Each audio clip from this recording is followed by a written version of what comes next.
சத்திய வேதம் பக்தரின் கீதம், சுத்தர்கள் போகும் பாதையின் தீபம், உத்தம மார்க்கம் காட்டும்.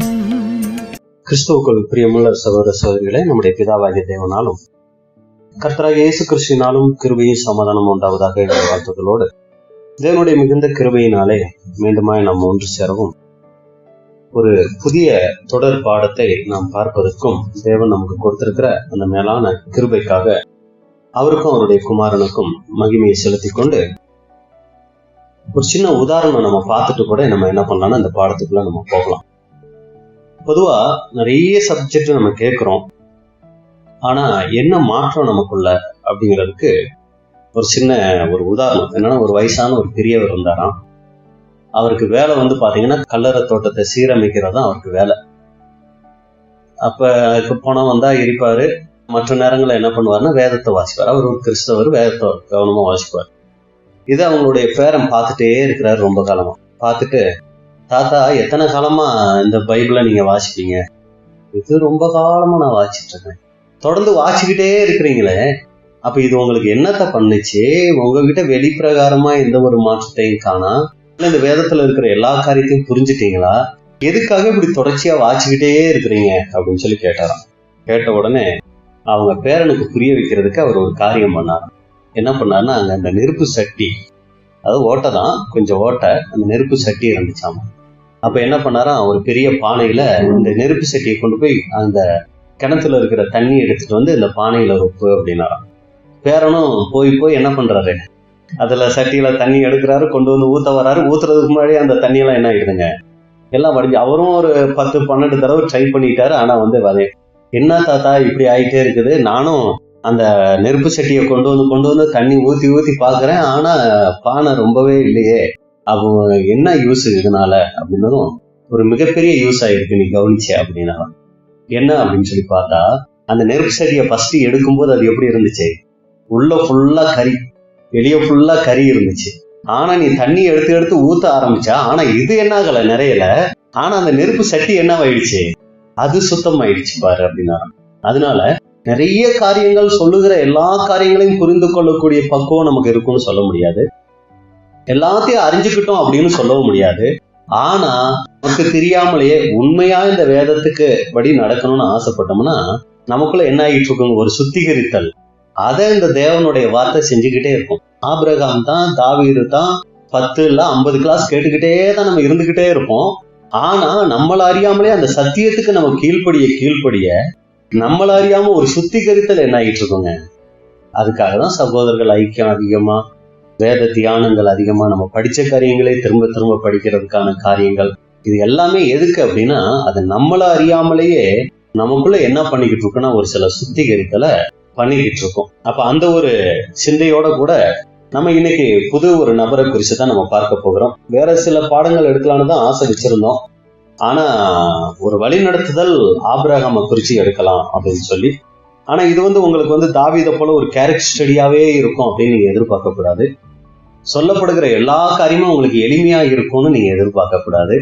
ஒரு சில காரியங்கள் கொஞ்சம் கடினமா கூட இருக்கும். சொல்ற விதம், நீங்க புரிஞ்சுக்கிற விதங்கள்ல அதிகமா கேரக்டர் இருக்கிறதுக்கு வாய்ப்பு குறைவு.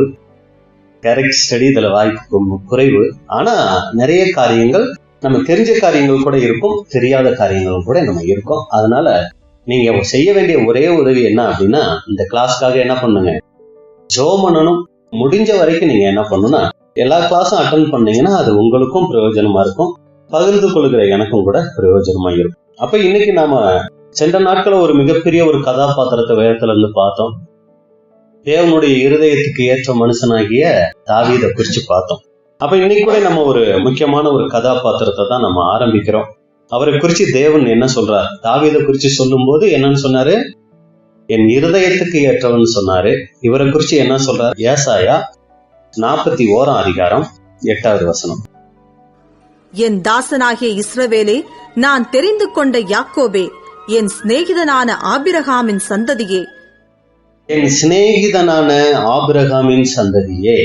அப்ப தேவன் முக்கியமான ஒரு வார்த்தை எங்க சொல்றாரு, என் சிநேகிதன் ஆபிரகாம். அப்ப தேவனுடைய சிநேகிதனாகிய ஆபிரகாமை குறிச்சு தான் நம்ம என்ன பண்ண போறோம்னா ஒரு சில வாரங்கள் நம்ம பார்க்க போகிறோம். ஒவ்வொருத்தரை குறிச்சு தேவன் ஒவ்வொரு வார்த்தைகள் சொல்லியிருப்பார். அதுல இங்க நம்ம பார்க்கும்போது ஆபிரகாமை குறிச்சு சொல்லும் போதுதான் ரொம்ப முக்கியமான ஒரு வார்த்தையை யூஸ் பண்ணியிருக்கிறார், என் சிநேகிதன். ஏன்னா அந்த சிநேகித உறவு அப்படிங்கிறது ரொம்ப ரொம்ப முக்கியமான ஒரு உறவு. நம்ம அதை பத்தி தனியாவே ஒரு சப்ஜெக்டே நம்ம எடுத்தோம். அதை எத்தனை பேர் நீங்க கேட்டீங்க அப்படிங்கிறது நமக்கு தெரியல. ஆனா உறவுகளே மிகப்பெரிய உறவு அப்படின்னு சொல்லி இந்த உலகத்துல நம்ம பார்க்கும்போது எந்த உறவுங்க? அது மிகப்பெரிய உறவு கணவன் மனைவி உறவு. ஏன்னா தேவன் ஏதேன் தோட்டத்துல உண்டாக்கும் போது முதல் உண்டாக்கின உறவு எது?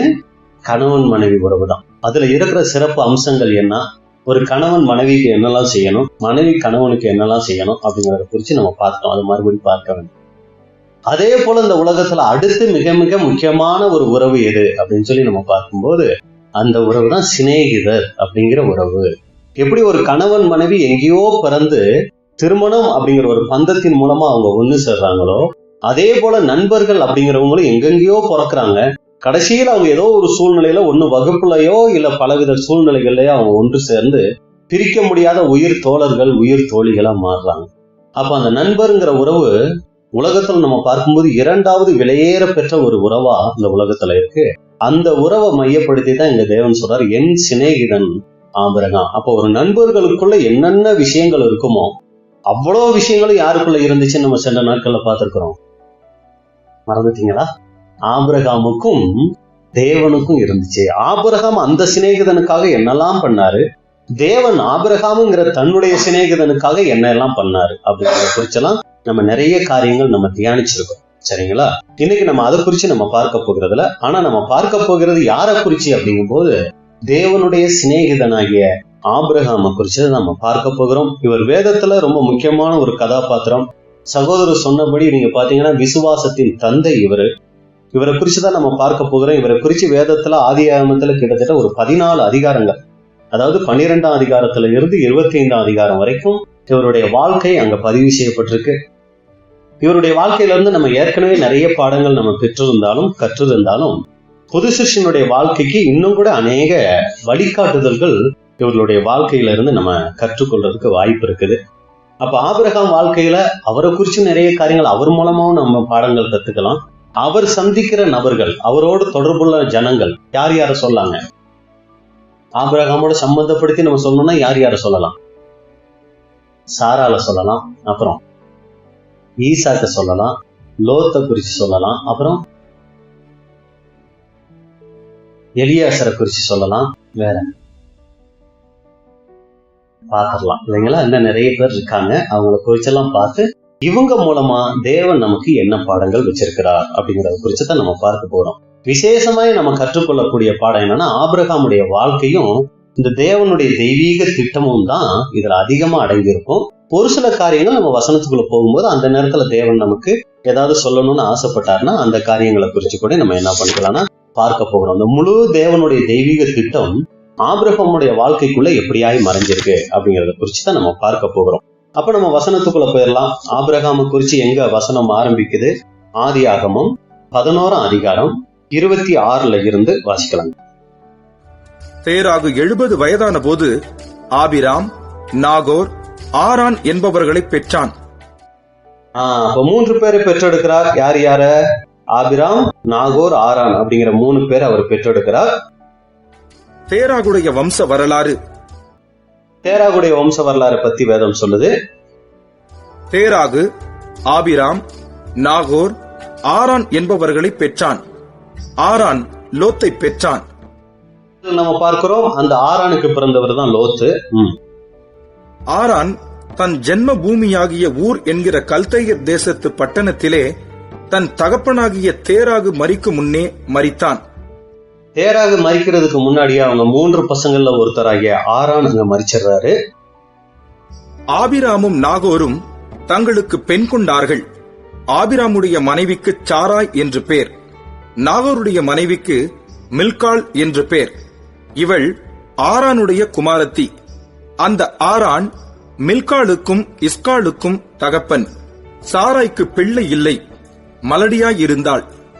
தேராகு தன் குமாரனாகிய ஆபிராமையும் ஆரானுடைய குமாரனும் தன் பேரனுமாயிருந்த லோத்தையும் தன் குமாரன் ஆபிராமுடைய மனைவியாகிய தன் மருமகள் சாராயையும் அழைத்துக் கொண்டு அவர்களுடனே ஊர் என்கிற கல்தேயருடைய பட்டணத்தை விட்டு கானான் தேசத்துக்கு போக புறப்பட்டான். அவர்கள் ஆரான் மட்டும் வந்தபோது அங்கே இருந்து விட்டார்கள். தேராகுடைய ஆயுசு நாட்கள் 205 வருஷம். தேராகு ஆரானிலே மரித்தான். இதை நம்ம 11ஆம் அதிகாரத்துல நம்ம பார்க்கிற ஆபிரகாமை குறித்த பதிவுகள். அப்ப இதுல ஒரு சில கேள்விகள் நம்ம கேட்கலாம். என்னென்ன கேள்விகள் கேட்கலாம்? ஏற்கனவே ஒரு சில கேள்விகள் கேட்டு பதிலும் சொல்லியிருக்கோம். இருந்தாலும் இந்த பாடத்துக்கு அது இசைவாவே போயிருக்கு. சரிங்களா? என்னென்ன கேள்விகள் கேட்கலாம்? இதுவரைக்கும் நம்ம பார்த்த வசன பகுதிகள்ல கேள்வியா கேட்கணும்னா என்னென்ன கேள்விகள் கேட்கலாம்? இப்ப தேராகு 70 வயதான போது ஆபிராம், நாகோர், ஆரான் என்பவர்களை பெற்றான் அப்படின்னு சொல்லியிருக்கு.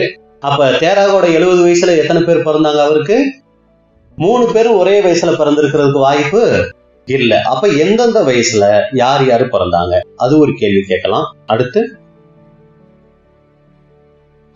இது அருமையான ஒரு கேள்வி இல்லைங்களா? அப்ப ஏன் தேராகு குடும்பத்தோட புறப்பட்டார்? நமக்கு ஏற்கனவே தெரியும். இன்னொரு வசன பகுதி கூட நம்ம வாசிக்கலாம். ஏன் போனாங்க அப்படிங்கிறதுக்கு அப்போஸ்தலர் 7ஆம் அதிகாரம் 2 வாசிங்க. அதற்கு அவன், சகோதரரே, பிதாக்களை கேளுங்கள். நம்முடைய பிதாவாகிய ஆபிரகாம் காரானூரிலே குடியிருக்கிறதற்கு முன்னமே மெசொப்பொத்தாமியா நாட்டிலே இருக்கும்போது மகிமையின் தேவன் அவனுக்கு தரிசனமாகி, நீ உன் தேசத்தையும் உன் இனத்தையும் விட்டு புறப்பட்டு நான் உனக்கு காண்பிக்கும் தேசத்துக்கு வா என்றார். அப்பொழுது அவன் கல்தேயர் தேசத்தை விட்டு புறப்பட்டு காரானூரிலே வாசம் பண்ணினான். அவனுடைய தகப்பன் மரித்த பின்பு அவ்விடத்தை விட்டு நீங்கள் இப்பொழுது குடியிருக்கிற இத்தேசத்திற்கு அவனை அழைத்துக் கொண்டு வந்து குடியிருக்கும்படி செய்தார். அப்ப புறப்பட்டதுக்கு காரணம் என்னது?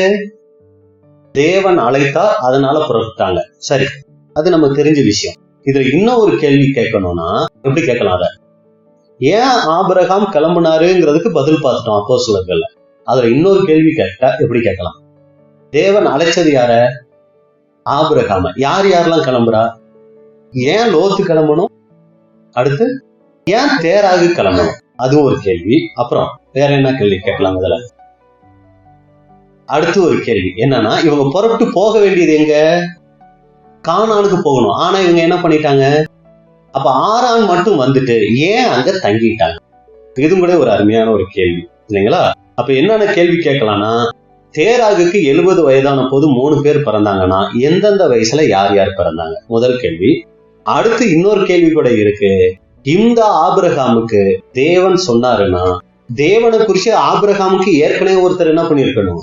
சொல்லி இருக்கணும். உதாரணத்துக்கு நமக்கெல்லாம் பிதாவாகிய தேவனை தெரியுமா?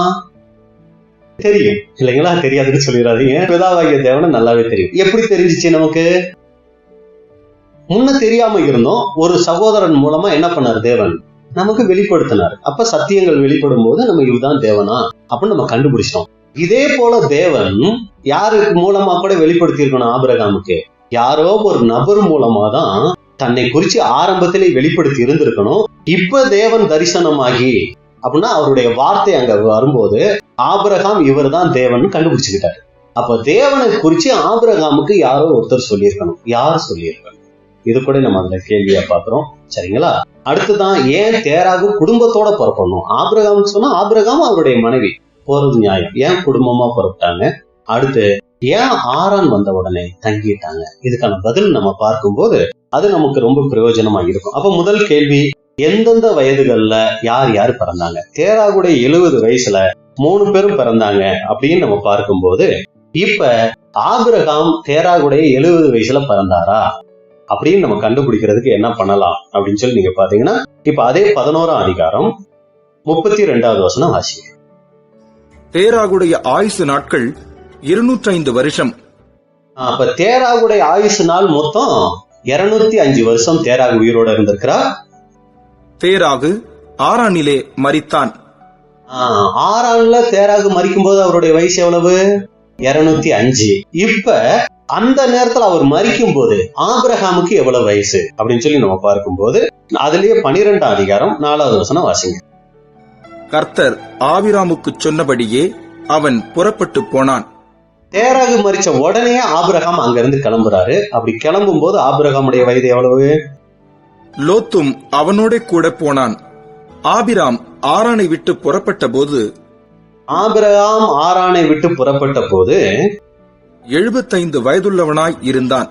அப்ப ஆபிரகாமுக்கு 75 வயசு ஆகும் போது தேராகுடைய வயசு எவ்வளவு?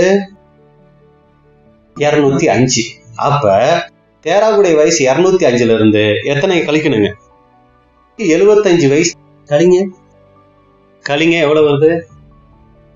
அப்ப தேராகுடைய 130 வயசுலதான் யார் பிறந்திருக்கிறா? உங்களுக்கு ஒண்ணும் குழப்பம் இல்லையே, ஏன்னா கணக்கு எனக்கு குழப்பம், உங்களுக்கு கணக்குல குழப்பம் இல்லைல்ல, சரிங்களா? அப்ப பார்க்கும்போது சரியா தேராகுடைய 70 வயசுல ஆபிரகாம் பிறக்கல. யார் பிறந்திருக்கா? யாருன்னு நமக்கு தெரியாது. ஆனா கண்டிப்பா ஆபிரகாம் பிறக்கல. தேராகுடைய 130 வயசுலதான் ஆபிரகாம் பிறந்தார். இது நமக்கு தெளிவாயிடுச்சு. மீதி எத்தனை பேர் இருக்காங்க? 2 பேர். யார் யார் இருக்கா? நாகோரும் ஆரானும் இருக்காங்க. இதுல முதல் பிறந்தவங்க யார் அப்படின்னு சொல்லி நம்ம பார்க்கும்போது ஆதியாகமம் 11ஆம் அதிகாரம் 29வது வசனம் வாசி. ஆபிராமும் நாகோரும் தங்களுக்கு பெண் கொண்டார்கள். ஆபிராமுடைய மனைவிக்கு சாராய் என்று பேர், நாகோருடைய மனைவிக்கு மில்காள் என்று பேர். ஆபிரகாமுடைய மனைவிக்கு சாராய் என்று பேர், நாகோருடைய மனைவியோட பேரு மில்காள். இவள் ஆரானுடைய குமாரத்தி. அந்த ஆரானுடைய மகளை தான் யார் மேரேஜ் பண்ணியிருக்கிறா? நாகோர் மேரேஜ் பண்ணியிருக்கிறார். அப்படிங்கும் போது அப்ப பாருங்க, யார் பெரிய ஆள் ஆயிட்டா? ஆரான் தான் பெரிய ஆள். ஏன்னா அவருடைய பிள்ளைய மேரேஜ் பண்ற அளவுக்கு அப்படின்னு சொல்லி பார்க்கும்போது அப்ப கண்டிப்பா ஆரான் மூத்தவர். அதடுத்து யாரு? ஆபிரகாமா இருக்க வாய்ப்பு இருக்கு. யாரு ரெண்டாவதுங்கிறது நமக்கு ஒரு சின்ன குழப்பம் இருக்கு இல்லைங்களா? அப்ப ஃபர்ஸ்ட் ஆரான், அடுத்து தெரியல, அது கடைசி இவர் ஆபிரகாம் இல்லைன்னா நாகோர். இவங்க 2 பேர்த்துல யாரோ ஒருத்தர் அப்படிங்கறது நமக்கு புரிஞ்சிடுச்சு. இப்ப எப்படி நம்ம கண்டுபிடிக்கிறோம் அப்படின்னு சொல்லி பார்க்கும்போது இவருடைய மகளையே மேரேஜ் பண்ணக்கூடிய அளவுக்கு அவர் சின்னவராக இருந்திருக்கிறார்னா கண்டிப்பா யாரா இருந்திருக்க வாய்ப்பு இருக்கு. ஏன் அப்படின்னா இங்க அவங்களுடைய சந்ததியை குறிச்சு சொல்லும் போது ஆபிரகாமுடைய மனைவிக்கு என்ன கிடையாது? பிள்ளை இல்லை. அப்படின்னா என்ன அர்த்தம்? மலடி. அவங்களுக்கு பிள்ளை பிறக்கிறதுக்கு வாய்ப்பே இல்லை. ஆனா யாருக்கு வாய்ப்பு இருக்கு? நாகோருடைய மனைவிக்கு வாய்ப்பு இருக்கு. ஆனா பிள்ளை இன்னும் பிறக்கலங்கும் போது அவங்க இளவயது. இது இன்னும் நீங்க பின்னாடி நீங்க பாத்தீங்கன்னா ஆபிரகாமுக்கு 100 வயது ஆகும் போதுதான் இவங்களுக்கு என்ன ஆகிட்டு இருக்கும் தெரியுங்களா? அது பின்னாடி நம்ம வசனங்கள் பார்க்க போறோம். பிள்ளைகள் பிறக்கக்கூடிய அந்த ஒரு சூழல் இருக்கும். அப்ப இதுல இருந்து நம்ம தெளிவு என்ன படுத்துக்கிறோம் அப்படின்னு சொல்லி பாத்தீங்கன்னா முதல் ஆள் யாரு? ஆரான், அப்புறம் ஆபிரகாம், நாகோர். இதை எப்படி பிரதர் இன்னும் உறுதிப்படுத்தலாம் அப்படின்னு சொல்லி பாத்தீங்கன்னா வேதத்துல வரிசையே எப்படி இருக்கு அப்படின்னு சொல்லி பார்க்கும்போது அதே ஆதியாகமம் 5ஆம் அதிகாரம் 32வது வசனம். நோவா 500 வயதான போது சேம், காம், யாபேத் என்பவர்களை பெற்றான். சேம், காம், யாபேத் என்பவர்களை பெற்றான். இதுல யாரு மூத்தவர்? நம்ம ஃபாலோப்ல கேட்டிருக்கிறோம். யாருங்க மூத்தவர்? யாபேத் ஃபர்ஸ்ட், அப்புறம் சேம் செகண்ட், காம், யாபேத். பாருங்க எப்படி போட்டிருக்குதுன்னு வரிசை. ஃபர்ஸ்ட் 2வது போட்டிருக்கு, 2வதுக்கு 3வது போட்டிருக்கு, ஃபர்ஸ்ட் இதை கடைசியா போட்டிருக்கா. இப்ப இதே நீங்க இதுக்கு ஆபிரகாமுடைய இதுக்கு வாங்க. தேராகு 70 வயதான போது எப்படி போட்டிருக்கு பாருங்க. 26வது வசனம். ஆதியாகமம் 11ஆம் அதிகாரம். தேராகு 70 வயதான போது ஆபிராம், நாகோர், ஆரான் என்பவர்களை பெற்றான். அப்ப இங்க பார்க்கும்போது 2வதா பிறந்தவரை எப்படி போட்டிருக்கு? அதே போல ஃபர்ஸ்டா போட்டிருக்கு. அடுத்து நாகோரை 3வது 2வதா போட்டிருக்கு. அங்க ஆரான் ஃபர்ஸ்ட், இங்க யாபேத் ஃபர்ஸ்ட். அப்ப இதெல்லாம் நீங்க அந்த வருஷப்படுத்தி நீங்க பாத்தீங்கன்னா கரெக்டா எப்படி இருக்கும் அப்படின்னு சொல்லி பாத்தீங்கன்னா ஃபர்ஸ்ட் பிறந்தவர் ஆரான், 2வது பிறந்தது ஆபிராம், 3வது பிறந்தது நாகோர். இந்த அளவுக்கு தான் நம்ம புரிய வைக்க முடியும். ஏன்னா இது நம்ம தெரிஞ்சுக்க வேண்டிய விஷயங்கள் தானே ஒழிய இதுல என்ன இல்லைங்க, நம்ம கற்றுக்கொள்ளக்கூடிய விஷயங்கள்ல அந்த வசனத்துல இருக்கிற கேள்விகளுக்கு நம்ம பதில அங்க நம்ம பார்க்கிறோம். சரிங்களா? இப்ப அடுத்த கேள்வி போயிடலாம். அப்ப எந்தெந்த வயசுல யார் யார் பிறந்தாங்க அப்படின்னு சொல்லி பார்க்கும்போது 70 வயசுல பிறந்தவர் ஆரான், 130 வயசுல பிறந்தவர் ஆபிரகாம். அடுத்து எந்த வயசுன்னு நமக்கு தெரியாது. ஒரு குறிப்பிட்ட வருஷங்களுக்கு அப்புறம் யார் பிறந்திருக்கலாம்?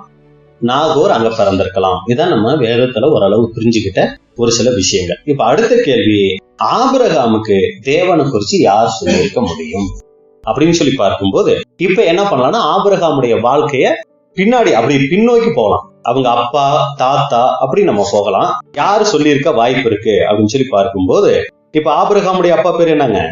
தேராகு ஆபிரகாமுக்கு தேவனை குறித்து சொல்லியிருக்க முடியுமா? ஏன் அப்படின்னா அவங்க விக்கிரக பின்னணின்னு சொல்லி நம்ம நெகேமியாவுல பாக்குறோம். நீங்க பாத்தீங்கன்னா இங்க எழுதி போட்டிருக்கிறோம், அதுல நீங்க கண்டுபிடிச்சிடலாம்.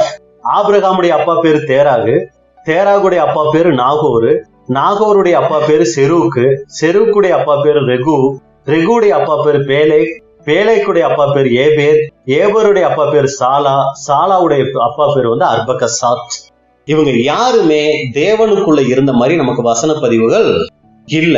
அர்பகசாத்தோட அப்பா பேரு என்ன தெரியுங்களா? ஷேம். ஷேம் ஆண்டவருக்குள்ள இருந்தாரா? எப்படி சொல்றீங்க?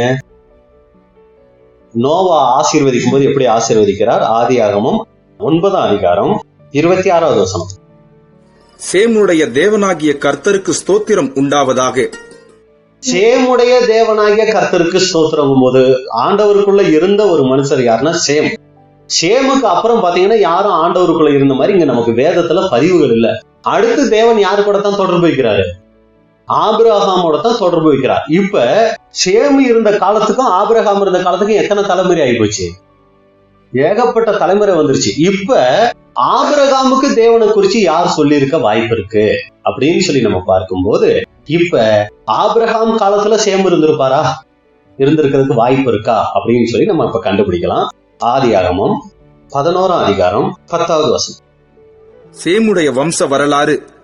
ஜலப்பிரளயம் உண்டாய் 2 வருஷத்திற்கு பின்பு சேம் 100 வயதான போது அர்பக்சாத்தை பெற்றான். சேம் கரெக்டா 100 வயசு ஆனப்பதான் அர்பகசாத்தை பெறார். அப்ப சேமுடைய 100 வயசுல யாரு பிறக்கிறா? எத்தனை வயசு வரைக்கும் சேம் உயிரோட இருந்தாரு? அடுத்த வசனம் பாருங்க. சேம் அர்பக்சாத்தை பெற்ற பின் 500 வருஷம் உயிரோடு இருந்து குமாரரையும் குமாரத்திகளையும் பெற்றான். பெற்ற பின்னாடி எத்தனை வருஷம் இருந்திருக்கிறாரு? மறுபடி 500 வருஷம். அப்ப கிட்டத்தட்ட எத்தனை வருஷம் மொத்தம்? 600 வருஷம் உயிரோட இருந்த மனுஷன் யாருங்க? சேம். சரிங்களா? இப்ப நம்ம கண்டுபிடிக்கலாம். ஒவ்வொரு வசனமும் அப்படியே வாசிட்டு வாங்க. அர்பக்சாத் 35 வயதான போது. அப்ப சேமுக்கு எத்தனை வயசு? அப்ப ரொம்ப ஈஸி தாங்க. 100 வயசுல அர்பக்சாத்து, அர்பக்சாத்தோட 35 வயசுல வேற ஒருத்தர் பிறகு 135 வயசு. அப்புறம் சாலாவை பெற்றான்.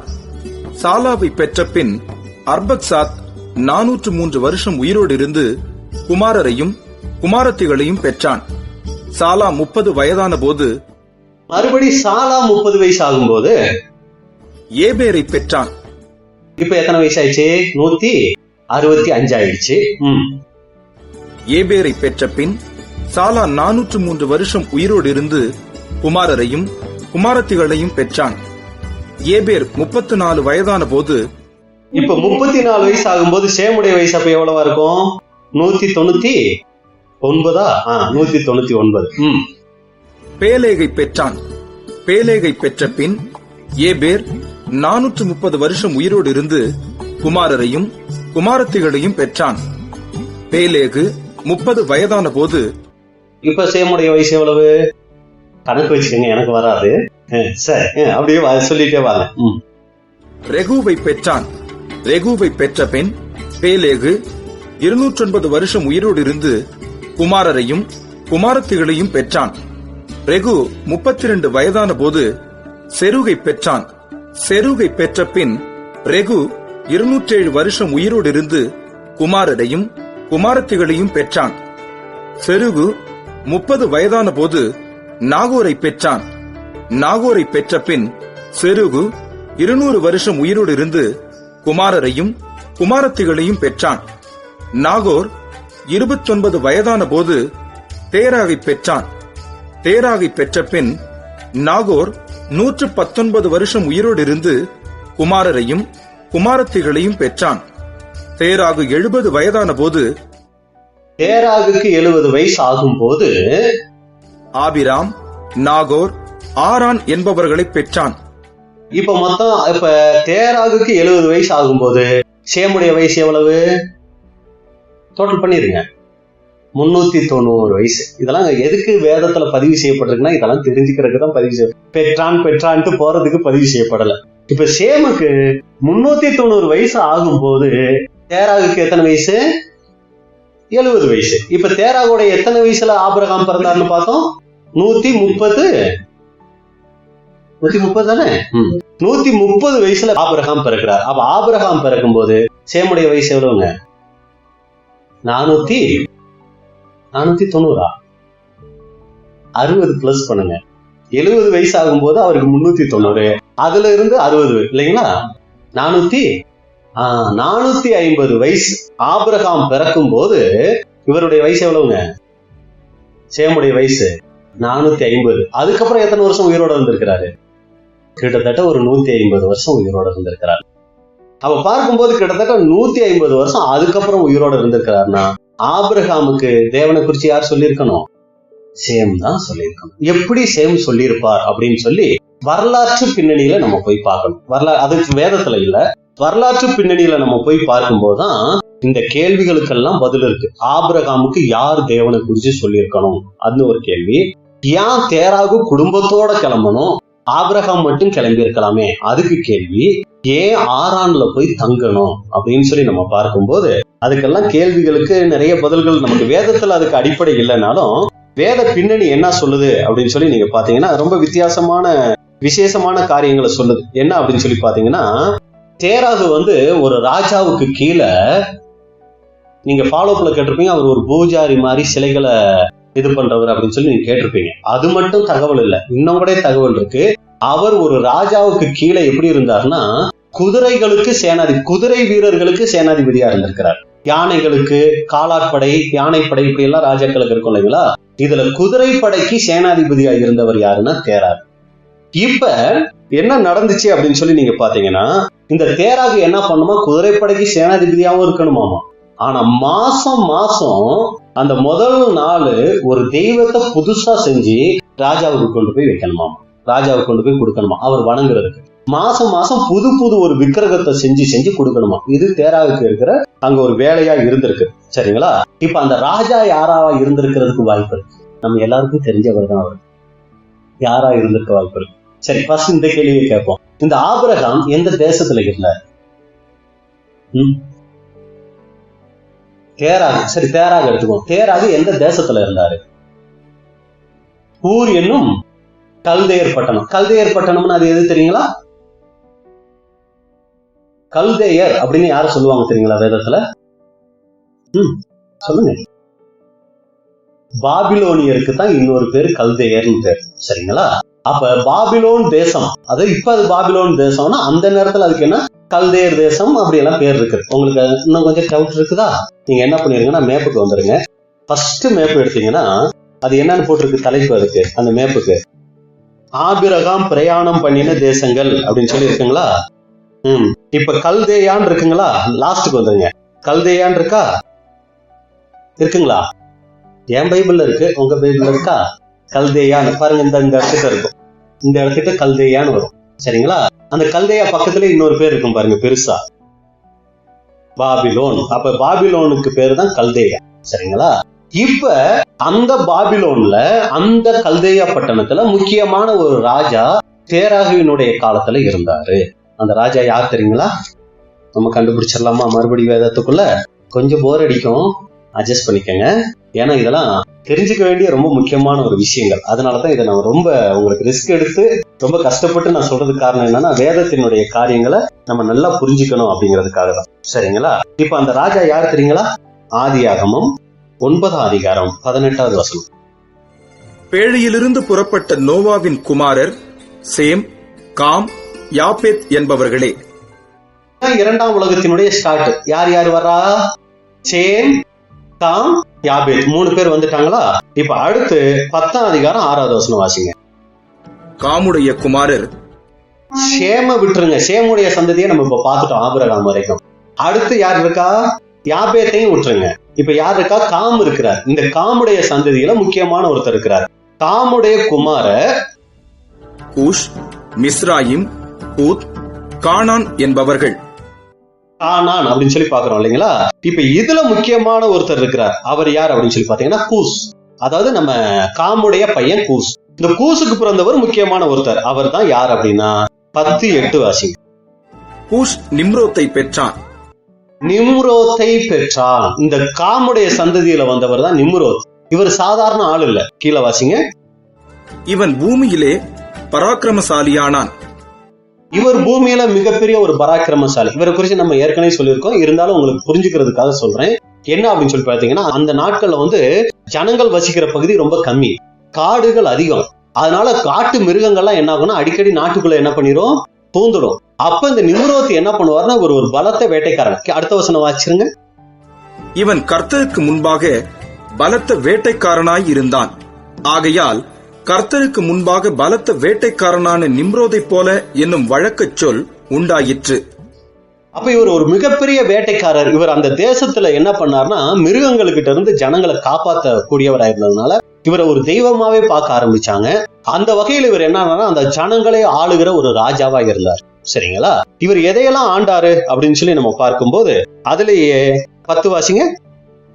சினேயார் தேசத்தில் உள்ள பாபேல், ஏரேக், அக்காத், கல்னே என்னும் இடங்கள் அவன் ஆண்ட ராஜ்யத்திற்கு ஆதிஸ்தானங்கள்.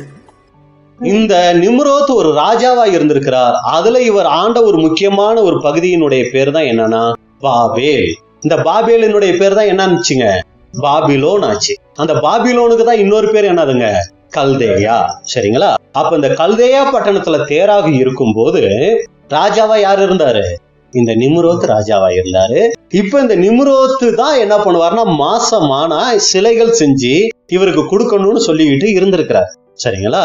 இப்ப என்ன ஆயிடுச்சுன்னா ஆபிரகாம் பிறக்கும்போது, வரலாற்று பின்னணி, ஆபிரகாம் பிறக்கும் போது என்ன ஆச்சாமா 4 நட்சத்திரங்கள் அதுக்கு முன்னாடியே வானத்துல தோன்றுமாமா. ஆபிரகாம் பிறந்தப்ப என்ன ஆயிடுச்சுன்னா ஒரு குட்டி நட்சத்திரம் ஒண்ணு தோன்றி அந்த 4 நட்சத்திரங்களை விழுங்கிருச்சான். ஒரு சமயம் மறைஞ்சிருக்கும், அது அந்த வரலாற்று ஆசிரியர்கள் எழுதும் போது அந்த 4 நட்சத்திரங்களை விழுங்கிருச்சு அப்படின்னு சொல்லி எழுதுறாங்க. இப்ப 4 நட்சத்திரத்தை விழுங்கின உடனே வான சாஸ்திரிகளுக்கு ஒரு மிகப்பெரிய கலக்கம், என்னமோ நடக்குது அப்படின்னு சொல்லி இவங்க நிம்ரோத்துக்கிட்ட போய் என்ன சொல்லியிருக்காங்கன்னா, புதுசா ஒரு குழந்தை தேசத்துல பிறக்குது, அதுவும் ராஜ்யத்தை எல்லாம் என்ன பண்ண போகுது, காலி பண்ண போகுது அப்படின்ன உடனே புதுசா எந்த குழந்தை பிறக்குது அப்படின்னு சொல்லி விசாரிக்கும் போது அப்பதான் ஆபிரகாம் பிறக்கிறாரு. தேராக ஒரு மிகப்பெரிய குதிரை படைக்கு என்ன ஆகுதுங்க, சேனாதிபதியா மற்ற படை தளபதிகளை எல்லாம் கூப்பிட்டு இவர் குழந்தை பிறந்ததுக்கு விருந்து வைக்கிறார். சரிங்களா? இப்படி விருந்து வச்ச உடனே இந்த சேனாதிபதிகள் போய் ராஜா கிட்ட சொல்லிட்டாங்க, யாருக்கு குழந்தை பிறந்திருக்குது, தேராகுக்கு குழந்தை பிறந்தாங்க. அப்ப நம்மள ஜெயிச்சு வரப்போகிற ராஜா யாராவா இருக்கணும், இந்த தேராகனுடைய பையனா தான் இருக்கும்னு சொல்லி அவரை கொலை செய்யறதுக்கு அவர் முயற்சி எடுக்கிறாராம். அப்ப தேராக என்ன பண்றாருன்னா ஆபிரகாமை கொண்டு போய் முக்கியமான ஒரு இடத்துல ஒப்படைச்சிட்டாராம். அதான் யாருக்கிட்ட தெரியுங்களா, சேமு கிட்ட. தாத்தன் முப்பாட்டன் அந்த கடைக்குள்ள இருக்கிறார் இல்லைங்களா, சேமு கிட்ட கொண்டு போய் ஒப்படைச்சிட்டாராம். இப்ப சேமுனுடைய பராமரிப்புல ஆபிரகாம் வளர்ந்ததுனால ஆபிரகாமுக்கு தேவனை குறித்த காரியங்கள் வெளிப்பட்டுச்சு அப்படின்னு சொல்லி வரலாற்று பின்னணிகள் சொல்லுது. ஏன்னா நம்ம இந்த கேள்விகளுக்கெல்லாம் அதான் பதிலாக இருக்கு. வேதத்துல நமக்கு அதுக்கு என்ன இல்லைங்க, பதில்கள் இல்ல. இப்ப இதுதான் ஆபிரகாமுக்கு யார் தேவனை குறிச்சு சொன்னாங்கிறதுக்கும் அடுத்து ஆபிரகாம் சேமை எப்படி போய் சந்திச்சார் அப்படிங்கிறதுக்கும். இப்ப என்ன ஆச்சுன்னா ஒரு குறிப்பிட்ட காலத்துக்கு அப்புறம் ஆபிரகாம் திரும்ப வரார். யாருக்கிட்ட, அப்பா கிட்ட. அப்பா கிட்ட வரும்போது அப்பா ஃபுல்லா என்ன செஞ்சு வச்சிட்டு இருக்கிறாரு, சிலை செஞ்சு வச்சிருக்காரு. இதுலதான் என்ன பிரச்சனை வருதுன்னா சாப்பாட்டு பிரச்சனை வருது. சிலைகளை எல்லாம் சாப்பிட சொல்லி என்ன பண்ணிட்டாரு, இவரு அடிச்சு உடைச்சிட்டாரு. இப்ப தேராக உள்ள வந்து பாக்குறாரு, 2 நாள்ல 3 நாள்ல சிலையை யாருக்கு ஒப்படைக்கணும், ராஜாவுக்கு ஒப்படைக்கணும். ஆனா அந்த நேரத்துல சிலையெல்லாம் யாரு காலி பண்ணி வச்சிருக்கிறா, ஆபிரகாம் உடைச்சு வச்சிருக்கிறாரு. என்னப்பா இப்படி பண்ணி இருக்கிறேன்னா, சாப்பிடல, அடிச்சேன், உடைஞ்சு போச்சு, இது எப்படி தெய்வம் ஆகும், இந்த கேள்வி வந்துருச்சு. தேராகுக்கு இதை தெய்வம்னு சொல்ல முடியல. அதே நேரத்துல ராஜாவுக்கு இப்ப போய் என்ன பண்ணணும், புதுசா சிலை செஞ்சு கணக்கும் கொடுக்கணும். ஆனா சிலை செய்ய டைம் இல்ல. வெறுங்கையோட போய் தேராக நிம்ரோத்துக்கு முன்னாடி நிக்கும் போது எங்க சிலைன்னு நிம்ரோத்து கேட்கிறாரு. இப்ப தேராக என்ன பண்ணிட்டாருன்னா நடந்த விஷயங்களை உண்மையா சொல்லிட்டாரு. சொன்ன உடனே தேராக என்ன பண்றாருன்னா ஆபிரகாம கொலை செய்யறதுக்கு கொண்டு வந்துட்டார். இப்ப ஆபிரகாம கொலை செய்ய போகும்போது கதை கேட்க நல்லா இருக்கும், ஆனா எல்லாம் வரலாற்று பின்னணி. சரிங்களா? இப்ப ஆரான் என்ன பண்றாருன்னா தன்னுடைய தம்பியை தேடி போறார். ஆரானுக்கும் ஆபிரகாமுக்கும் எத்தனை வயசு வித்தியாசம், தேராகுடைய 70 வயசுல பிறந்தவர் ஆரான், 130 வயசுல பிறந்தவர் ஆபிரகாம். எத்தனை வயசு வித்தியாசங்க, 60 வயசு வித்தியாசம். பேரன் மாதிரி நம்ம கணக்குல. இப்ப அந்த ஆபிரகாம் மேல உயிரே வச்சிருக்கிறார் யாருன்னா ஆரான். இப்ப அவங்க முறை, அன்னைக்கு கொலை செய்த முறை எப்படின்னா ஃபுல்லா துணி சுத்திடுவாங்களாம், எண்ணெய ஊத்தி பத்த வச்சு விட்டுருவாங்க. இப்ப இந்த ஒரு சூழல்ல ஆபிரகாம கொலை செய்யறதுக்கு நிம்ரோத் முடிவெடுக்கும் போது ஆரான் தந்திரமா போய் என்ன பண்ணிட்டாராம், ஆபிரகாம தப்ப வச்சுட்டு ஆரான் அந்த துணியை சுத்திட்டு அவர் அங்க மறிச்சிடறாராம். அதனாலதான் வேத வசனம் எப்படி சொல்லுதுன்னா, அவன் தன்னுடைய ஜென்ம பூமி ஆகிய கல்தேயா பட்டணத்துல என்ன ஆயிட்டாரு, தன் தகப்பன் மறிக்கிறதுக்கு முன்னாடி என்ன ஆயிட்டாரு, மறிச்சிட்டாரு. இப்ப பாருங்க, ஆபிரகாமுக்கு பதிலா யார் மறிச்சிட்டா, ஆரான் மறிச்சிட்டார். எவ்வளோ பெரிய உயிர் ஆபிரகாமுக்கு ஆரான் காப்பாத்தி கொடுத்திருக்கிறார். ஆபிரகாம் அதுக்கு எப்படி இருக்கணும், எவ்வளவு விசுவாசமா இருக்கணும். அதனாலதான் எங்க போனாலும் லோத்தை விடல. ஏன்னா அவரோட பையன் தான் யாருங்க, ஆரானுடைய பையன் தான் லோத்து. அதனாலதான் லோத்தை கூட்டிக்கிட்டு கிளம்புறாரு. அப்பா செத்தாலும் ஆரான்ல விடாம கூட்டிக்கிட்டு போறாரு. அடுத்து பாகம் பிரிக்கணும் அப்படிங்கும் போது உனக்கு எந்த ஏரியா பிடிச்சிருக்கோ நீ ஃபர்ஸ்ட் ரெடி பண்ணிக்கிட்டு போயிடு. நீ கிழக்க போனா நான் மேற்க போறேன், நீ மேற்க போனா நான் கிழக்க போறேன் அப்படின்னு முதல் சாய்ஸை யாருக்கு தான் கொடுக்குறாரு, லோத்துக்கு கொடுக்கறதுக்கு காரணம் அவங்க அப்பா ஆபிரகாமுக்கு செஞ்சிட்ட உதவி. அடுத்து இவரை சோதம் கோமரா பட்டணத்து ராஜாக்கள் பிடிச்சுக்கிட்டு போயிடுவாங்க லோத்த. அப்பவும் போய் லோத்த மீட்டுட்டு வருவாரு. இவ்வளோ ஒரு நன்றி உணர்வு. அடுத்து நீங்க பாத்தீங்கன்னா சோதம் கோமரா பட்டணத்தை அழிக்கணும்னு தூதர்கள் முடிவெடுக்கும் போது தேவன் சொல்லி, அப்ப ஆபிரகாம் யார நினைச்சுதான் கெஞ்சுவாரு, லோத்த நினைச்சுதான் 10 நீதிமான்கள் இருந்தா அதை அழிப்பீரோ. ஏன் இவ்வளோ ஆபிரகாமுக்கு லோத்து மேல அவ்வளோ ஒரு பற்று பாசம் அப்படின்னு சொல்லி பார்க்கும்போது தன்னுடைய ஸ்தானத்துல யார் மறிச்சிட்டா, ஆரான் அன்னைக்கு மறிச்சிட்டார். அவருடைய சந்ததிய காப்பாத்தணும். இந்த ஒரு காரியம் தான் ஆபிரகாமை இந்த அளவுக்கு செயல்பட தூண்டுச்சு அப்படின்னு சொல்லி வரலாறு இருக்குது. இது எந்த அளவுக்கு உண்மை அப்படிங்கிறது இல்லைனாலும் இந்த கேள்விகளுக்கெல்லாம் என்ன கிடைச்சிருச்சுங்க, நமக்கு பதில் கிடைச்சிருச்சு. இப்ப எதுக்கு குடும்பமா கிளம்பணும் அப்படிங்கும் போது இப்ப ஆரான் செத்துட்டாரு, யார் உயிரோட இருக்கா, ஆபிரகாம் உயிரோட இருக்கா. நிம்ரோத்துக்கு தெரிஞ்ச அடுத்து யார கொலை செய்ய முயற்சி எடுப்பாரு, மறுபடியும் ஆபிரகாம கொலை செய்யும். எதுக்கு வம்பு, ஊரை விட்டே நம்ம எல்லாரும் குடும்பமா என்ன பண்ணிடலாம், கிளம்பிடலாம். இதனாலதான் யாரு கூட சேர்ந்து கிளம்புன ஆபிரகாமோட தேவனுடைய அங்க சத்தமும் வந்துடுச்சு, கிளம்பு ஆபிரகாம், உன் நேரம் வந்தாச்சு, கிளம்புன்னு வந்தாச்சு. இப்ப தேராகும் சேர்ந்து கிளம்புறதுக்கு காரணம் என்னன்னா இதுதான் காரணம். சரி, இப்ப அடுத்த கேள்வி என்ன, எதுக்கு ஆரான் தங்கணும், நேரம் எங்க போய் சேர்ந்திருக்கணும், கானான் போய் சேர்ந்திருக்கணுமே, எதுக்கு ஆரான்ல போய் தங்கிட்டான். ஆரான் எங்க இருக்குன்னு தெரியுங்களா, அந்த மேப்பை மறுபடி பாத்துக்கோங்க. ஃபர்ஸ்ட் மேப்ல அப்படியே நேரா ஒரு கோடு அப்படி போட்டீங்கன்னா இங்க என்ன ஒரு பேர் இருக்கும்னா பாதான் ஆராம் அப்படின்னு இருக்குங்களா, பத்தான் ஆராம் இருக்கா, பத்தான் ஆராம் அதான் ஆராம். சரிங்களா, அந்த இடத்துக்கு வந்துட்டாங்க. நேரா எங்க இருந்து, கல்தேயாவில இருந்து அங்க வந்துட்டாங்க. ஏன் அங்க தங்கிட்டாங்க அப்படின்னு சொல்லி நம்ம பார்க்கும்போது இப்ப யார் யார் கிளம்புனா, சேராய் கிளம்பிட்டாரு, ஆபிரகாம் கிளம்பிட்டாரு, சாராய் கிளம்பிட்டாங்க, லோத்து கிளம்பிட்டாங்க. ஆனா யார் கிளம்பல, யார் அங்க இருக்கா இன்னும் மீதி, நாகோர் ஏன் கிளம்பலன்னா அதுக்கு முன்னாடியே யார் அங்க போயிட்டா அப்படின்னு சொல்லி நீங்க பாத்தீங்கன்னா நாகோர் பாதான் ஆராமுக்கு போய் இருந்து இருக்கிறார். ஆதியாகமம் 28ஆம் அதிகாரம் 1-2 வசனம் வாசிங்க. ஈசாக்கு யாக்கோபை அழைத்து அவனை ஆசீர்வதித்து, நீ கானானியருடைய குமாரத்திகளில் பெண் கொள்ளாமல் எழுந்து புறப்பட்டு பதான் அராமில் இருக்கிற உன் தாயினுடைய தகப்பனாகிய பெத்துவேலுடைய வீட்டுக்கு போய் அவ்விடத்தில் உன் தாயின் சகோதரனாகிய லாபானின் குமாரத்திகளுக்குள் பெண் கொள் என்று அவனுக்கு கட்டளை இட்டான். அப்ப பாத்தீங்கன்னா இந்த பாதான் ஆராம்ல இருக்கிறது தான் இவங்களுடைய சந்ததி. ஏன்னா இந்த பெத்துவேல்னா எங்க இருந்து வந்தவங்க, ஏதாவது வசனம் ஞாபகம் இருக்கா, எங்கேயோ படிச்ச மாதிரி இருக்கு பிரதர் அப்படிங்கிறீங்களா, அது எங்க நம்ம பார்க்கலாம். ஆதியாகமம் 22ஆம் அதிகாரமா 20வது வசனம், 22:20. இந்த காரியங்கள் நடந்த பின்பு ஒருவன் ஆபிரகாம் இடத்தில் வந்து, மில்காளும் உன் சகோதரனாகிய நாகோருக்கு பிள்ளைகளை பெற்றாள். மில்கால் இருக்காங்களே, யார் அந்த மில்கால், ஆரானுடைய பொன். பாத்தீங்களா, இந்த பேரெல்லாம் நமக்கு தேவையே இல்லை. நமக்கு ஆபிரகாம் இருக்காங்களா, சாராள் இருக்காங்களா, போதும் பிரதர். இப்படியே வேதத்தை படிச்சுட்டோம். சரிங்களா, வேதத்துக்குள்ள இவங்களாம் கூட ஏன் தேவன் அதெல்லாம் பதிவு பண்ணி இருக்கிறாருன்னா ஒரு சில காரியங்கள் நம்ம புரிஞ்சுக்கிறதுக்காக. லோத்தோட அக்கான்னு வச்சுக்கலாமா, இப்ப இந்த லோத்தோட அக்காவுக்கும் குழந்தை பிறந்துருச்சு அப்படின்னு சொல்றாங்க. அவர்கள் யார் என்றால், முதற் பேரான ஊத்ஸ், அவன் தம்பியாகிய பூஸ், ஆராமுக்கு தகப்பனாகிய கேமுவேல், கேசேத், ஆசோ, பில்தாஸ், இத்லாப், பெத்துவேல் என்பவர்கள். பெத்துவேல் ரெபெக்காளை பெற்றான் என்று அறிவித்தான். அப்ப இந்த குடும்பம் தான் எங்க இருக்குது?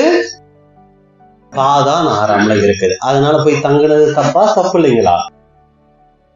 இதனாலதான் போய் என்ன பண்ணிருக்காங்கன்னா அங்க போய் தங்கிட்டாங்க. சரி, நாகூர் இருக்கிறார்ல, இங்க கொஞ்ச நாள் ரெஸ்ட் எடுப்போம். எது வரைக்கும் ரெஸ்ட் எடுத்துட்டாங்க? தேராக சாகுற வரைக்கும் ரெஸ்ட் எடுத்துட்டாங்க. இப்ப என்ன பண்றாருன்னா தேவன், கிளம்பு ஆபிரகாம், இனி நீ இருக்க வேண்டாம், நீ என்ன பண்ணு, கிளம்புன்ட்டாரு. இப்ப நம்ம இது வரைக்கும் எத்தனை வசனங்கள் வாசிச்சோம்? ஒரு 5-6 வசனங்கள் வாசிச்சோம். அதுல நம்ம என்னென்ன கேள்விகள் கேட்டோம்? எந்தெந்த வயசுல யார் யாரு பிறந்தாங்க, இது உங்களுக்கு கிளியர் ஆயிடுச்சா? சரி, அடுத்து ஆபிரகாமுக்கு தேவனை குறிச்சு சொன்னது யாரு, இதுவும் கூட கேள்வி கிளியர் ஆயிடுச்சுங்களா? அடுத்து ஏன் தேராகு குடும்பத்தோட கிளம்புனாரு, அதுவும் கிளியர் ஆயிடுச்சுங்களா? இந்த நிம்ரோத் எப்ப பிரதர் செத்தாரு அப்படின்னு சொல்லி நீங்க பாத்தீங்கன்னா வரலாற்று பின்னணிகள்ல எப்ப செத்தாருன்னு சொல்லுதுன்னா, ஆபிரகாம் ஈசாக்குக்கு 2 பசங்க. யார் யாரு? ஏசா, யாக்கோபு. இந்த ஏசா யாக்கோபு கூழு சமைச்சுக்கிட்டு இருக்கும் போது வேக வேகமா வருவார். வந்து என்ன சொல்லுவார்? அந்த கூழ்ல எனக்கு கொஞ்சம் குடும்பாரு. அதுக்கு அவர் என்ன சொல்லுவாரு?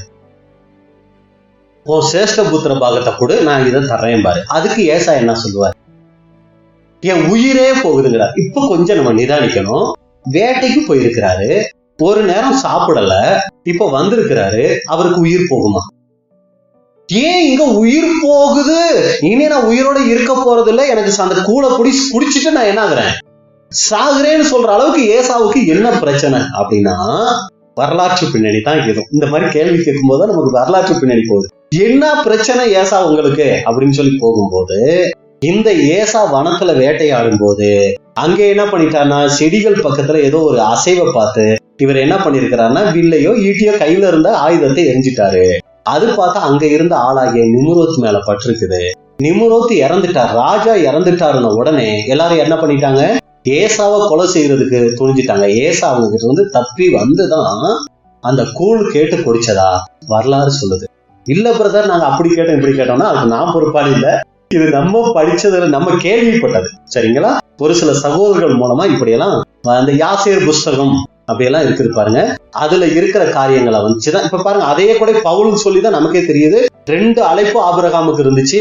ஃபர்ஸ்ட் ஒரு தடவை அழைச்சார், 2 தடவை அழைச்சார். ஆதியாகமத்துல அதை பத்தி குறிப்புகள் இருக்கா? இல்ல, அப்போஸ்தலர்கள்ல தான் இருக்கு. அப்ப பவுலுக்கு எப்படி தெரிஞ்சிச்சுன்னா இந்த மாதிரி வரலாற்று பின்னணிகள். ஏன்னா வேதத்துல தேவனுடைய பிள்ளைகளாகிய நமக்கு என்ன தேவையோ அதெல்லாம் தேவன் கொடுத்திருக்கிறார்.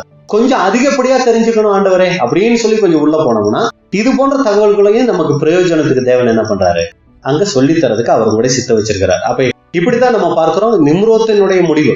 அந்த நிம்ரோத்துல இருந்து வந்ததுதான் இன்னைக்கு இருக்கிற ரோம கத்தோலிக்க அமைப்புல இருக்கிற விக்கிரக வணக்கம் அப்படிங்கறதெல்லாம் நம்ம பாலோப்புல என்ன பண்ணோம் பார்த்தோம். அந்த கதை வேற. இப்ப இதுல நமக்கு தெரிஞ்சுக்கிட்ட விஷயங்கள் என்னன்னா, அப்ப ஏன் தேராகு குடும்பத்தோட கிளம்புனாரு, ஏன் ஆரான்ல போய் தங்கினாரு அப்படிங்கறத நம்ம பார்த்துட்டோம். இப்ப 11வது அதிகாரத்துல ஏதாவது சந்தேகங்கள் இருக்குங்களா? சரி, இப்ப 12வது அதிகாரத்துக்குள்ள போயிடலாமா? வாசியம்.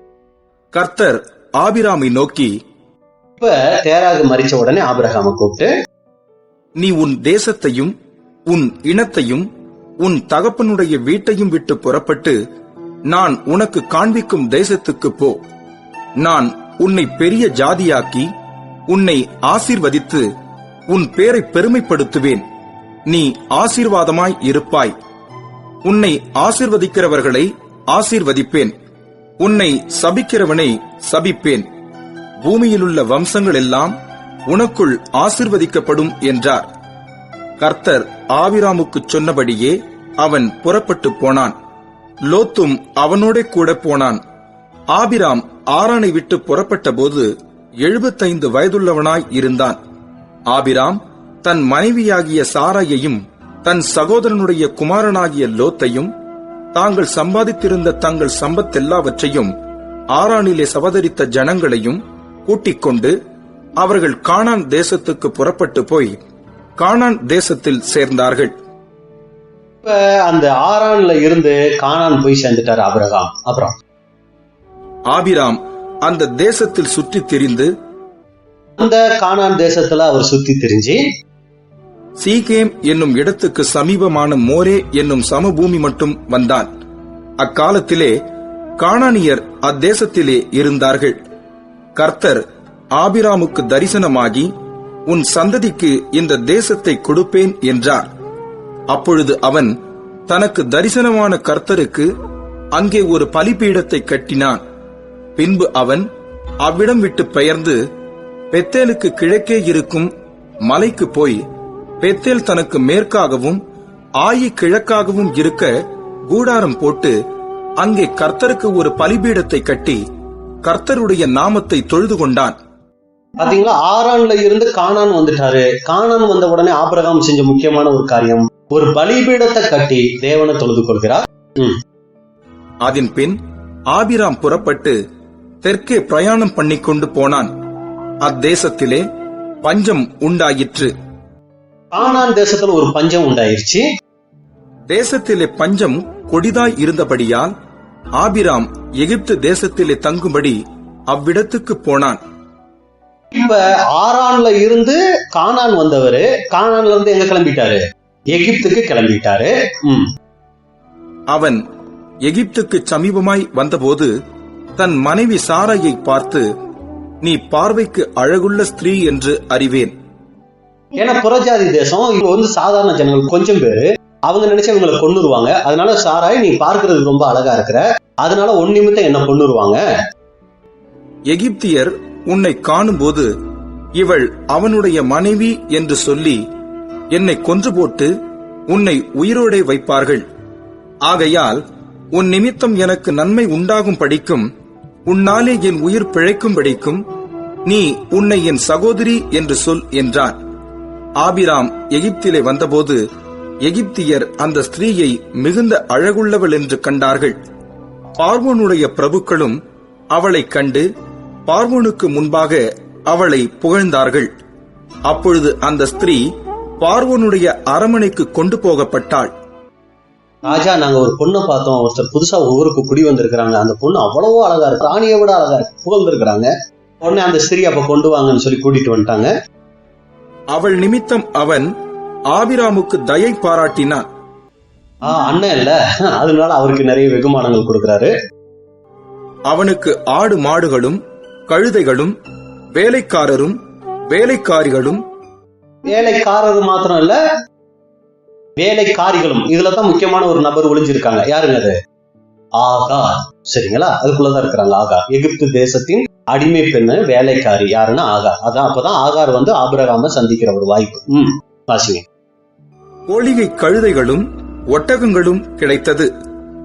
ஆபிராமுடைய மனைவியாகிய சாராயின் நிமித்தம் கர்த்தர் பார்வோனையும் அவன் வீட்டாரையும் மகாவாதைகளால் வாதித்தார்.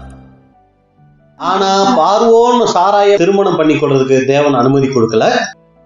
அதனால ஒரு வாதை அங்க அனுமதிச்சிட்டாரு. அப்பொழுது பார்வோன் ஆபிராமை அழைத்து, நீ எனக்கு ஏன் இப்படி செய்தாய்?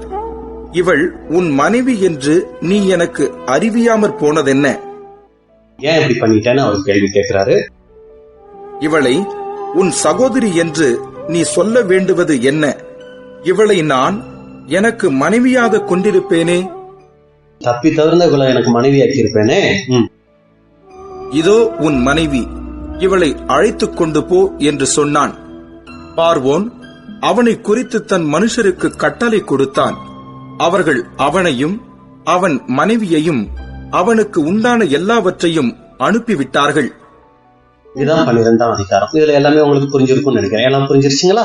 சரி, இப்ப இதுல நமக்கு என்ன பாடம் அப்படின்னு சொல்லி பார்க்கும்போது, ஆபிரகாம் யாருக்கு அடையாளம், சாராய் யாருக்கு அடையாளம், அந்த ஆகார் கூட இருக்காங்க, ஒளிஞ்சிட்டு இருக்காங்க உள்ள, பின்னாடி வெளியில வர போறாங்க. ஆகார் யாருக்கு அடையாளம், இவங்களுக்கு பின்னாடி 2 பிள்ளைகள் பிறக்கிறாங்களே, யார் யாருங்க? ஆபிரகாமுக்கு 2 பசங்க பிறந்தாங்க. யார் யாருங்க? இஸ்மயேல், ஈசாக்கு. இவங்க 2 பேரும் யாருக்கு அடையாளம்? அடுத்து ஆபிரகாம் காரான்ல இருந்து வந்தது எதை குறிக்குது? ஆபிரகாமுக்கு கொடுக்கப்பட்ட வாக்குத்தத்தம், உன் சந்ததியை நான் இப்படி அந்த 12ஆம் அதிகாரத்துல வாசிச்சோம் இல்லைங்களா, பூமியில் உள்ள சகல ஜாதிகளும் உனக்குள் என்னாகும், ஆசீர்வதிக்கப்படும் சொன்னாரே. அந்த ஆசீர்வாத வாக்குத்தத்தத்தினுடைய விளக்கம் என்ன? ஆபிரகாம் கானான் தேசம் வந்துட்டாரு. வந்த பின்னாடி முக்கியமான ஒரு வேலை செஞ்சார். என்ன செஞ்சாரு? பலிபீடம் கட்டினாரே, அது எதுக்கு அடையாளம்? அடுத்து அந்த கானான் தேசம், அது எதை அடையாளப்படுத்துது? இப்ப கானான் தேசத்துல என்ன வந்துருச்சு? பஞ்சம் வந்துருச்சு. அது எதை குறிக்குது? பஞ்சம் வந்த உடனே ஆபிரகாம் எங்க கிளம்புனாரு? எகிப்து தேசம் கிளம்புனாரு. அதோட அடையாளம் என்ன? சரிங்களா? இப்ப ஆபிரகாம் எகிப்துல இருக்கிறாரு, ஆளுகை செய்யறது யாரு? பார்வோன் ஆளுகை செய்யறாரு. இது எதுக்கு அடையாளம்? பார்வோன் அவருடைய மனைவி ஆக்கிக்கலான்னு சாரால நினைச்சாலும் அதை தேவன் அனுமதிக்கலையே. அது எது அடையாளம்? அந்த ஊழியக்காரங்க தான் அந்த ஐடியா பண்றாங்க. அது எதுக்கு அடையாளம்? இதை தேவன் தடுத்தது, அது எதுக்கு அடையாளம்? அப்படிங்கிறத குறிச்செல்லாம் கர்த்தருக்கு சித்தமான என்ன பண்ணலாங்க பார்க்கலாமா அடுத்த வாரம்? அப்ப இதை குறிச்சுதான் விளக்கம். இது அவ்வளவும் முதலாம் உலகத்துல நடந்த தேவனுடைய திட்டம் இதுல அப்படியே என்ன ஆயிருக்குன்னா மறைஞ்சிருக்கு. அப்ப முதலாம் உலகத்துல என்னென்ன நடந்துச்சு? ஆதாம் தேவனுடைய ராஜ்யம் ஸ்தாபிக்கப்படுது. அதுக்கப்புறம் என்ன நடக்குதுங்க? அப்புறம் அப்படியே அவங்களுடைய சந்ததி வருது. அப்புறம் ஒரு குறிப்பிட்ட காலத்துக்கு அப்புறம் என்ன நடக்குது? சரி, அதை நீங்க படிச்சுட்டு வாங்க. சரிங்களா? முதலாம் உலகத்துல என்னென்ன நடந்துச்சுன்னு நீங்க பார்த்துட்டு வாங்க. இந்த ஆபிரகாமுடைய வாழ்க்கை வரலாறுக்கும் அந்த முதலாம் உலகத்துல நடந்த விஷயங்களுக்கும் என்ன சம்பந்தம்? எப்படியாவது தேவன் ஆபிரகாமுடைய வாழ்க்கையில அந்த முதலாம் உலகத்தில் நடந்த விஷயங்களை மறைச்சு வச்சிருக்கிறார் அப்படிங்கிறத கர்த்தருக்கு சித்தமானால் அடுத்த வாரத்தில் நம்ம பார்க்கலாம். பொறுமையோடு கேட்டவங்களை தேவன் ஆசீர்வதிப்பாராக. ஆமென்.